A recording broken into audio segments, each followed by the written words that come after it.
बरादरान इस्लाम, अस्सलामु अलैकुम वरहमतुल्लाहि वबरकातुहू। बड़ी खुशी और शादमानी के साथ 22 साल के बाद कल 24/9/2023 को बायसी मुस्लिम वेलफेयर कमेटी का चुनाव संपन्न हुआ है।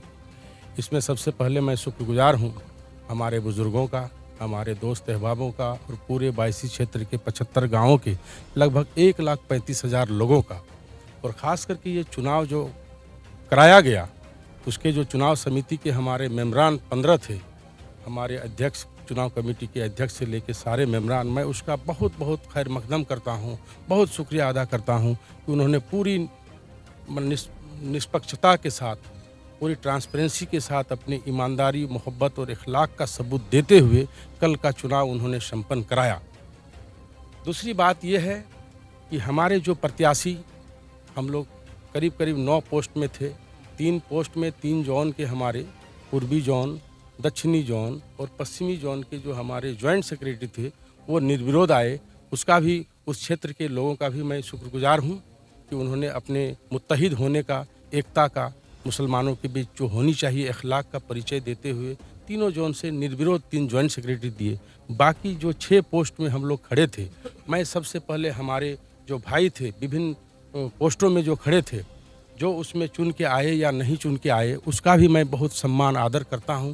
वो हमारे भाई हैं और मेरा ये पैगाम होगा कि हम सब मिलकर, जितने प्रत्याशी थे सब मिलकर इस तंजीम को आगे बढ़ाने का काम करेंगे।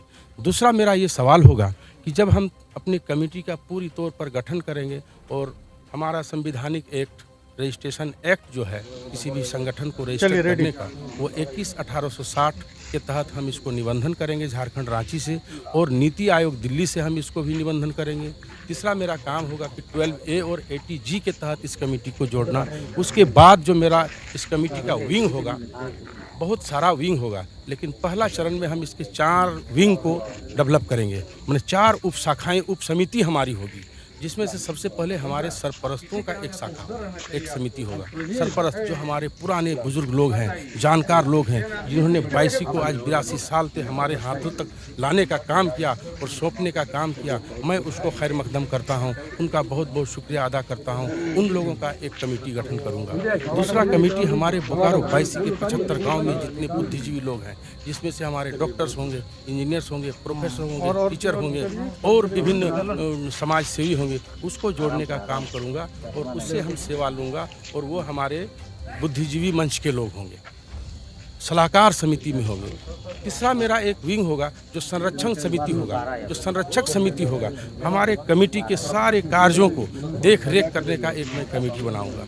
चौथा जो होगा, हमारे जो कौम का काम बहुत सारा होता है, तलाक का मसला होता है, जोरनार का मसला होता है, बहुत सारी समस्याएं जो हमारी मुस्लिम कौम के अंतर्गत आती है, उसका समस्या का समाधान करने के लिए हमारे उलमाए दीन का एक संगठन होगा, जिसमें हमारे मुफ्तियाए कराम होंगे, उलमाए दीन होंगे। हमारे 75 गाँवों में से जो हमारे इंटेलेक्चुअल पर्सन होंगे, जो मोस्ट बुद्धिजीवी होंगे, जिसको हम लोग मुफ्ती कहते हैं, उसको भी रखेंगे। बड़े बड़े मौलानाओं को रखेंगे, उनका भी एक संगठन में बनाने का काम करूंगा, ताकि हमारे अंदर जो खामियां है, उस खामियां को दूर करने के लिए शरीयत के तौर पर, हकीकत के तौर पर, मार्फत के तौर पर उसको कैसे अपनाया जाए, हमारे बच्चों को कैसे तालीम याफ्ता किया जाए, हमारे अंदर मुसलमानों कौम के अंदर जो कुरीतियाँ हैं उसको कैसे दूर किया जाए, उसका भी मैं मशवरा उससे लेने का काम करूँगा और अपने कौम का प्रचार प्रसार करते हुए अपनी कौम का विकास करूँगा। मेन विंग जो हमारा तंजीम होगा, जो मेरा मूल कमेटी होगा, वो सिर्फ डेवलपमेंट पर फोकस करेगी और सारे समिति को मैं निगरानी रखूंगा कि मेरे समिति के लोग ढंग से हमारे चारों और 5 जोन में काम कर रहे हैं कि नहीं कर रहे हैं, वो मेरा काम होगा। सबसे पहला मेरा काम होगा कि रजिस्ट्रेशन के बाद दूसरा मैं बायसी भवन का निर्माण करने का प्रयास करूंगा। इंशाअल्लाह मैं 1 साल के भीतर कोशिश करूंगा कि मेरा बायसी का भवन हो। आज हमारे समाज में अपना कोई बैठने का जगह नहीं है, ये तो अल्लाह का करम है कि जो हमारा मरकज़ है शिवंडी, वहीं से हम सारा काम करते हैं। शिवंडी के मदरसा में कहिए, शिवंडी के हॉस्टल बिल्डिंग में कहिए, या और शिवंडी में बहुत सारे इदारा हमारे हैं जो पूरे बायसी के अंतर्गत वो आता है, उन लोगों का मैं खैर मकदम करता हूँ कि सारे कामों का अंजाम आज लगभग हम लोग बहुत दिनों से वहाँ देते आ रहे हैं। तो उसी के इर्द गिर्द हम लोग पूरे सर्वसम्मति से सम्मत होते हुए हम कोशिश करें कि मेरा एक बायसी भवन हो जो पूरे झारखंड में सिंगल हो। एक ऐसा इदारा मैं अपना डेवलप करने जा रहा हूं कि बायसी भवन में बैठ के हम सारे 75 गाँवों की मसला मसाइल को सुनते हुए उसको दूर करने का काम करूँगा। तीसरा मेरा जो काम होगा वो हमारा पैगाम होगा। मैं 75 गाँवों के अपने बायसी के लोगों से ये कहना चाहूँगा कि तालीम याफ्ता हम इल्म के बुनियाद पर आगे बढ़ सकते हैं। और आज का जो दौरे हालात है, हमारे बच्चे, हमारे नौजवान, हमारे साथी बहुत पिछड़े हुए हैं इल्म के बुनियाद से। इल्म हमारे अंदर बहुत कमी है, जिसको एजुकेशन कहते हैं। एजुकेशन डेवलपमेंट में बहुत सारी कामें हैं। एक बार की सारा चीज़ मैं कह नहीं सकता हूँ, लेकिन सर्वप्रथम हमारे जो मदरसे संचालित हैं बायसी क्षेत्र के अंतर्गत, जो मदरसाएं संचालित हैं, मैं उसको हाईटेक करने का काम करूँगा। उसमें कंप्यूटर से उसको लिंक करूँगा। वहाँ हमारे मैथमेटिक्स और इंग्लिश के टीचर जोड़ने का काम करूँगा और वहाँ जो साइंस की पढ़ाई करने का काम करूँगा। हमारे सब गाँवों में इदारा है, मदरसे नहीं है लेकिन मकतब हैं, और हर मकतब में एक हमारे आलिम ज़रूर वहाँ हैं जो उर्दू और अरबी की तालीम देते हैं। लेकिन हमारे बच्चे आज देखिए, जब उर्दू का टीचर का झारखंड सरकार से बहाली होती है तो हमारे मुसलमान के बच्चे पिछड़ जाते हैं। उसमें ज़्यादातर देखिएगा आप बिहार और यूपी के लोग यहाँ आके उस पोस्ट को होल्ड कर लेते हैं, उस पोस्ट को जब्त कर लेते हैं। जिसका कारण यही है कि हमारे बच्चे उर्दू अरबी तो जानते हैं, हाफिज़ कुरान तो हैं, लेकिन कंप्यूटर का ज्ञान नहीं है। हमें उसको कंप्यूटर से जोड़ना है, साइंस से जोड़ना है, टेक्नोलॉजी से जोड़ना है और उसको मैथमेटिक्स से जोड़ना है। सारे कोर्स की पढ़ाई हम करेंगे। जैसे बाबूलाल मरांडी जी की सरकार में सर्वप्रथम जब झारखंड बनी तो हर गाँव के बच्चों को 1000 रुपया तनख्वाह देके पारा शिक्षक की बहाली की। ऑफ द टाइम शिक्षकों की कमी थी, तो हमारे मदरसों में भी शिक्षकों की कमी है। बायसी जो हमारी कमेटी होगी, उस कमेटी के तहत मैं कोशिश करूंगा कि हर मदरसा में कम से कम 2 पारा शिक्षक का बहाली करूंगा। ये 6 महीना से साल भर के भीतर मैं वादा करता हूँ, उम्मीद करता हूँ, और सबका सहयोग रहा, सबका सहयोग लूँगा, सारे समितियों का सहयोग लूँगा, सारे नौजवानों का, जो हमारे इंटेलेक्चुअल पर्सन हैं, हमारे जो सदका ज़कात निकालने वाले बड़े बड़े लोग हैं हमारे मुआशरे में, बहुत अच्छे लोग हैं जो बहुत दानिश्वर हैं, मैं उनका भी हेल्प लूँगा और ये सब काम करने का कोशिश करूँगा। तीसरा जो रहेगा कि बहुत सारा काम है, छोटा छोटा काम है, बड़ा बड़ा काम है। हम अपना हॉस्पिटल भी बायसी के अंतर्गत मेरा आने का काम करूंगा। डॉक्टर इंजीनियरिंग का कोर्स चलाने के लिए मैं वैसे भी इदारा खड़ा करूंगा। सेल से ज़मीन लेने का काम करूंगा। जो हमारे सेल के अंतर्गत जो आते हैं विस्थापित क्षेत्र, वो आज सेल सारे समाज के लोगों को ज़मीन मुहैया करा है। वाहिद एक हमारा कौम बचा है मुस्लिम, जिसका एक भी डिसमिल ज़मीन हम नहीं ले पाए आज तक।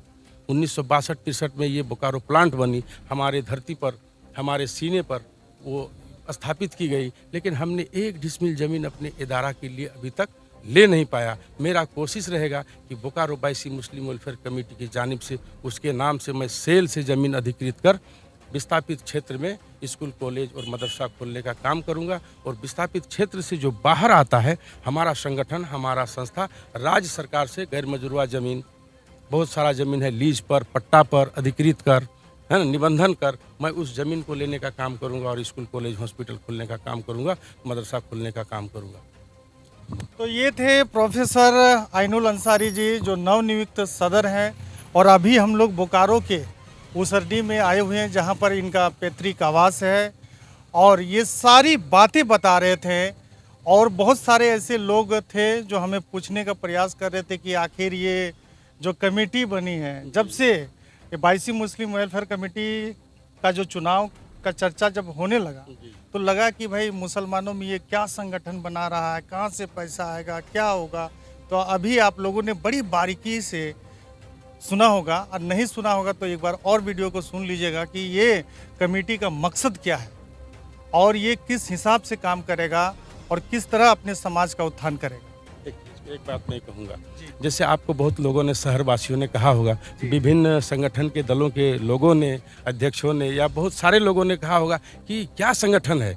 ये संगठन नया नहीं है, ये संगठन 1937 को बनाई गई है। हजरत दाता कुर्बान अली शाह बाबा रहमतुल्लाह अलैह सुरजुडी, जो बहुत आला पाया के बुजुर्ग हैं, उन्होंने इसको स्थापित किया है। लगभग हम लोगों को जैसे अंदाज मिला है 1937 में, चूँकि उनका वफ़ात जो हुआ है, उनका वफ़ात का डेथ जो माने डे है, वो 20 मार्च 1947 को वो पर्दा फरमाए।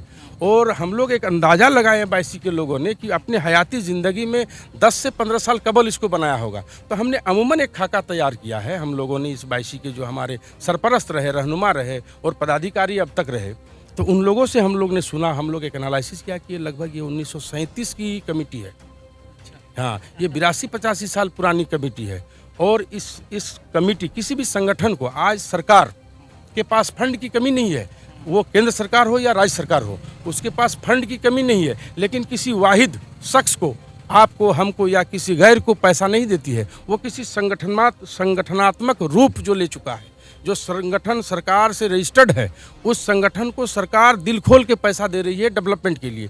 जैसे माइनॉरिटी का बहुत सारा फंड आपका वक्फ बोर्ड में पड़ा हुआ है, जिसको हम लोग खोटा भाषा में, झारखंडी भाषा में कहें तो बोरा बोरा का टका पड़ा हुआ है, लेकिन लेने वाला कोई नहीं है। मैं वादा करता हूं, मेरा उम्मीद है कि इस संगठन के माध्यम से मैं वक्फ बोर्ड का पैसा लाऊंगा, मैं ONGC CSR का पैसा लाऊंगा, सेल CSR का पैसा लाऊंगा, ई कल्याण में माइनॉरिटी का बहुत सारा फंड है, उस पैसे को मैं लाने का काम करूंगा और अपने क्षेत्र में विकास के लिए उसको पैसा को इम्प्लीमेंट कराऊंगा और जो भी हमारी समस्याएं हैं एक के बाद दीगर उसको हम समस्याओं को दूर करने का काम करेंगे। ये स्वागत समारोह है इनके पैतृक आवास में और हम सीधी बात कर रहे हैं। अच्छा बताइए, आपके पास कॉलेज है, पैसा की कमी नहीं है, क्या ज़रूरत पड़ी कि आप मैंने सदर बनने? अल्लाह ताला का ये हुक्म है कि ऐ उम्मते मोहम्मदी जो होता है वो अपने पेट भरने के लिए पैदा नहीं होता है, उसको अपने माशरे में क्या कमी है उसको देखने की ज़रूरत है।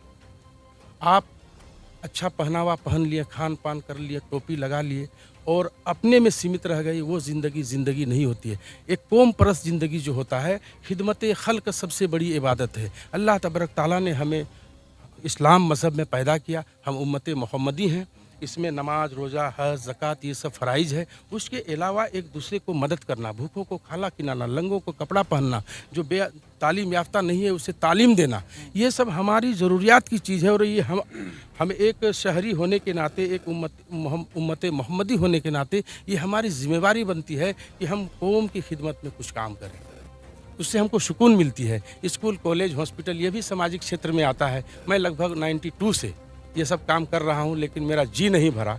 मुझे हेलीकॉप्टर में घूमने का शौक़ नहीं है, बड़े बड़े गाड़ियों में घूमने का शौक़ नहीं है। जब मैं दिन भर में किसी एक को 2 टके का यदि उसका काम कर गया, चाहे वो तन से हो, मन से हो, धन से हो, अपनी इखलाक से हो, तो मुझे रात को इत्मीनान और सुकून के साथ नींद होती है। इसी ट्रांसपेरेंसी के साथ मैं आया हूँ कि मैं कौम का कुछ खिदमत कर सकूँ। एक तरफ आइनुल जी भाई भाई में दुश्मनी है, एक तरफ आप जो है कि चले समाज को सहयोग करने के लिए, कभी दूसरे समाज की तरक्की को देखकर आपको ऐसा लगा कि हमारा समाज पिछड़ गया या इनको एक सही ट्रैक पे लाना है?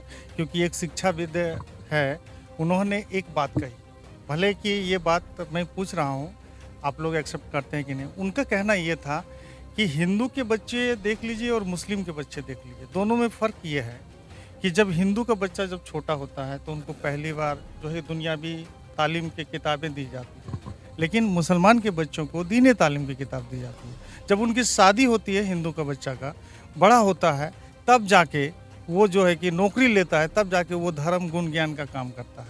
लेकिन हमारे धर्म में शुरुआत से ही उनको धार्मिक रूट में भेज दिया जाता है। तो उनके इस बयान को आप किस हिसाब से देख रहे हैं? डॉक्टर अल्लामा इकबाल का एक शेर है, इसमें आपको इसका जवाब मिलेगा, फिर मैं डिफिनेशन करूँगा कि आलिम वो है जिसके पास अमल हो। आलिम वो है जिसके पास अमल हो। अमल मीन्स आप उसको इम्प्लीमेंट करें अपने जीवन में, जो आपने पढ़ा उसको आपको इम्प्लीमेंट करने की ज़रूरत है। ठीक है, तो अल्लाह तबारक ताला ने प्यारे नबी सल्लल्लाहु ताला अलैहि वसल्लम पर जब पहला वही नाजिल किया, पहला कुरान का आयत नाजिल हुआ, तो वो था इकरा। इकरा इकरा बिस्मि रब्बिकल लज़ी। इकरा का माना मफ़हूम हुआ कि पढ़, हाँ पढ़, इल्म हासिल कर। कुरान पाक में अल्लाह तबारक ताला का नाम के बाद सबसे ज़्यादा मर्तबा यदि आया है दूसरा कोई, तो वो इल्म का बयान आया है। हमारे बच्चे तो इल्म हासिल करते हैं लेकिन अमल नहीं करते हैं। मेरा मुआशरे में अमल की कमी है। मैं एक ऐसा सिस्टम चलाऊंगा इस माने तंजीम की तरफ से कि हर गांव में जाके मैं मोटिवेशनल क्लास दूंगा अपने बच्चों को, अपने नौजवानों को, कि भाई आप तो पढ़ रहे हो लेकिन उस पर अमल करो। हमारे बच्चे मैट्रिक पास कर लेते हैं, इंटर पास कर लेते हैं, उसके बाद टायर की दुकान में चले जाते हैं, वो पढ़ नहीं पाते हैं। हम उसको स्कॉलरशिप दिलाने का काम करूंगा, जो हमारे मेधावी छात्र होंगे इस तंजीम के माध्यम से, और मैं IAS IPS डॉक्टर इंजीनियर भी बनाने का काम करूंगा।